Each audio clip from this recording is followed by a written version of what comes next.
दोस्तों, अभी हम जो टॉपिक समझना चाहते हैं वो है ट्रांजिट टाइम का। कि कोई भी डिस्टेंस अगर 200 किलोमीटर, 500 किलोमीटर, 1000 किलोमीटर, 2000 किलोमीटर, अगर 3000 किलोमीटर तक भी गाड़ी जा रही है तो उसका ट्रांजिट टाइम कैसे कैलकुलेट करें, कितना टाइम लगेगा उस गाड़ी को। जैसे एक एग्जांपल के तौर पे मैं लेता हूं कि बॉम्बे से दिल्ली तक जाने के लिए अगर 1200 किलोमीटर है तो 1200 किलोमीटर में अगर आपको कोई क्लाइंट ये पूछ लेता है कि कितना टाइम या कितने दिन लगेंगे, क्योंकि बहुत बार कस्टमर्स ये समझ लेते हैं, जैसे पहली बार कोई कस्टमर ट्रांसपोर्टेशन कराता है तो उसको अंदाजन लगता है कि 24 घंटे में ट्रेन पहुंच जाती है या 24 घंटे में कार पहुंच जाती है, तो ट्रक 24 घंटे का नहीं तो 48 घंटे में पहुंच ही जाएगा। तो इस तरह के सवाल अक्सर मेरे पास भी सामने कभी कभी आते रहते हैं। तो आपको ये वीडियो में समझना होगा कि कैसे एक ट्रांजिट टाइम को अपने को कैलकुलेट करने के लिए किस पैटर्न का यूज करना चाहिए, कैसे आप किसी क्लाइंट को अगर ट्रांजिट टाइम बताना है कि बॉम्बे से दिल्ली तक जाने में 1200 किलोमीटर तक का अगर एक ट्रांजिट डिस्टेंस है, उस डिस्टेंस को कवर करने में एक व्हीकल, चाहे वो 5 टन कैपेसिटी का है या 10 टन कैपेसिटी का है या 15 टन का है या 20 टन का है या 25 टन का है या 35 टन का है या इससे ज़्यादा भी है, तो अलग अलग व्हीकल की अलग अलग कैपेसिटी हो सकती है। लेकिन ऑन एन एवरेज बेसिस पे हम लोग छोटी गाड़ी या एक 19 फीट के टेम्पो से लेके हम लोग 25 टन या 35 टन तक की गाड़ी की बात करेंगे। तो क्या ट्रांजिट टाइम जो है वो कैलकुलेशन कैसे किया जाता है, वो मैं आपको एक बेसिक तरीका बता देता हूँ। कि आज के टाइम पे हमारे जो इंडिया की रोड की कंडीशन है वो जैसे ही बीजेपी गवर्नमेंट आने के बाद में थोड़ी सुधर गई है। तो जो अभी ट्रांजिट टाइम अभी चल रहा है हमारे पास में किसी भी ट्रक को मूवमेंट करने के लिए, तो अप्रोक्सली मैं अगर इसको थोड़ा सा पीछे ले जाऊं तो पहले के कुछ टाइम में जब स्टार्टिंग में रोड्स या हाईवेज इतने डेवलप नहीं थे। आज तो करीब 1.5 लाख किलोमीटर से ज़्यादा नेशनल हाईवेज बन चुके हैं। जब पहले इतने नेशनल हाईवेज नहीं होते थे तो शॉर्ट रूट होते थे, उस पे टाइम काफ़ी लगता था। आपको मैं बता दूं कि कभी कभी तो किसी गाड़ी को 500 किलोमीटर चलने के लिए भी 10 दिन लग जाते थे, क्योंकि इतना इजी रोड नहीं होता था जितना आज स्मूथ हम देख रहे हैं। अब जो 2-5 साल या 10 साल पहले की भी अगर बात करता हूँ तो 10 ईयर बैक जो था वो अप्रोक्सली 300 किलोमीटर करीब चलती थी गाड़ी 24 आवर्स में। तो आज हम बात करेंगे कि प्रेजेंटली क्या चल रहा है, और आपके सामने अगर इस तरह का कोई क्वेश्चन आ जाता है कि एक दिन में गाड़ी कितनी रन करती है या कितना डिस्टेंस कवर करती है। बहुत बार इस तरह की चीज़ें डिस्टेंस किसी भी डेस्टिनेशन पे भी मैटर करता है कि कौन सी लोकेशन पे गाड़ी जा रही है। जैसे कि अगर मैं नॉर्थ और साउथ की बात करूं तो ये जो मोमेंट है ये काफ़ी फास्ट रूट है, ये काफ़ी फास्ट हाईवे है जहाँ पर एक्सप्रेसवेज काफ़ी ज़्यादा हैं। और काफ़ी हद तक अभी अगर मैं दिल्ली मुंबई एक्सप्रेस हाईवे की बात करता हूँ तो ये काफ़ी जगहों पे बहुत सारा तो कंप्लीट हो चुका है। हो सकता है 300-400 किलोमीटर तक का बाकी है, लेकिन वो जल्दी कवर हो जाएगा तो उसकी स्पीड और ज़्यादा इजीली मिलेगी अपने को, ट्रांसपोर्ट इंडस्ट्री को और ज़्यादा स्पीड ग्रोथ करने के लिए और मूवमेंट को फास्ट करने के लिए। तो आज के दिन में जो भी मैं एक ऑन एन एवरेज लेता हूँ कि 19 फीट की गाड़ी हो या फिर 9 टन कैपेसिटी की गाड़ी हो या फिर उसके बाद में आपकी व्हीकल 15 टन कैपेसिटी की गाड़ी हो,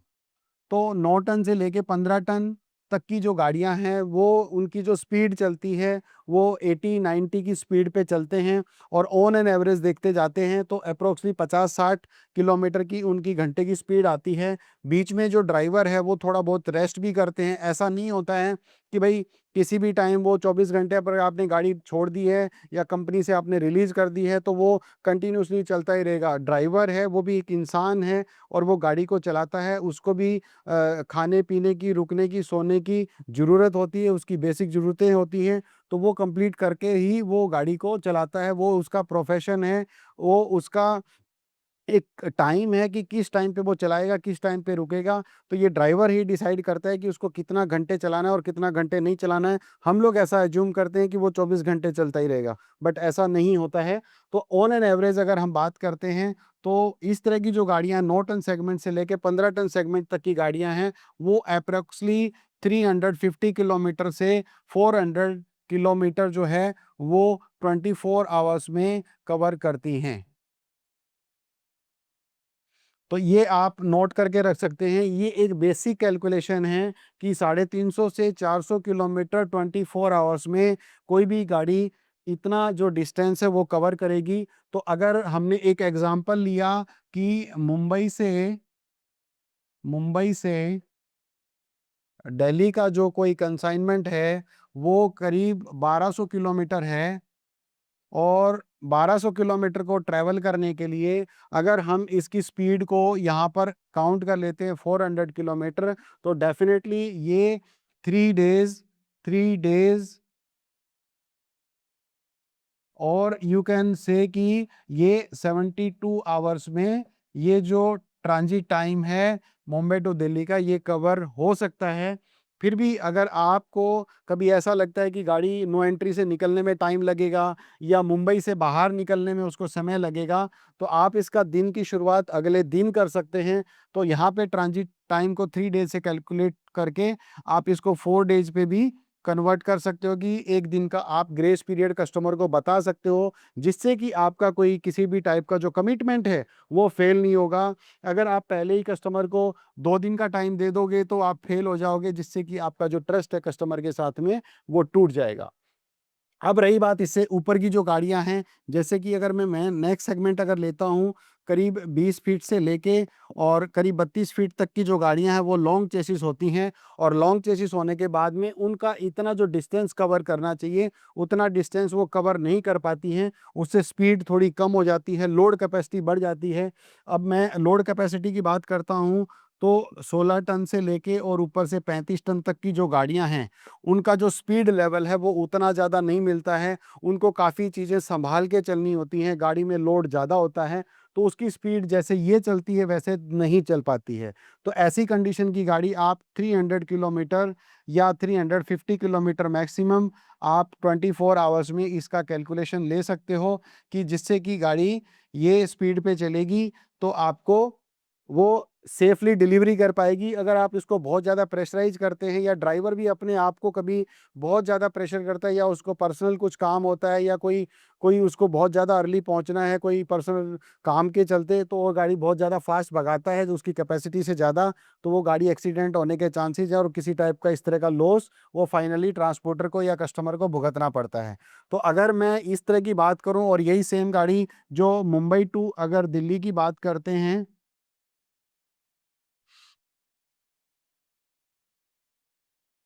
अगर मुंबई टू दिल्ली अगर 1200 किलोमीटर ये गाड़ी को चलना है, और ये गाड़ी की जो कैपेसिटी है वो 16 टन से 35 टन तक की कोई भी कैपेसिटी हो सकती है, तो इस तरह की गाड़ी को नॉर्मली जो है वो 4 डेज का ट्रांजिट टाइम लगेगा। अगर आप कस्टमर को बताना चाहते हो तो डेज को आप 24 इंटू 4 करोगे, तो इसमें आप उसको 96 आवर बता सकते हो कि 96 आवर्स में ये गाड़ी मुंबई टू दिल्ली इस तरह की सेगमेंट की गाड़ी होगी, तो वो 96 आवर्स में पहुंचेगी। तो आशा करता हूं कि आपको जो ट्रांजिट डेज हैं या ट्रांजिट टाइम है वो कैसे कैलकुलेट करना है। तो ऑन एन एवरेज आप 300 से 350 किलोमीटर का एवरेज पकड़ के, और इस तरह से क्लाइंट को, इस तरह से कस्टमर को आप बता सकते हैं कि मेरी गाड़ी आज यहाँ से लोड हुई है और वहाँ तक पहुँचने में इतना टाइम लगेगा, और आप किसी टाइप के कन्फ्यूजन से भी बचोगे। और कई बार ऐसा होता है कि ड्राइवर आपको फॉल्स कमिटमेंट दे देता है और वो 1-2 दिन गाड़ी डिले पहुँचती है या लेट पहुँचती है, तो उससे भी आप बच पाओगे। अगर आपको इस तरह की जानकारी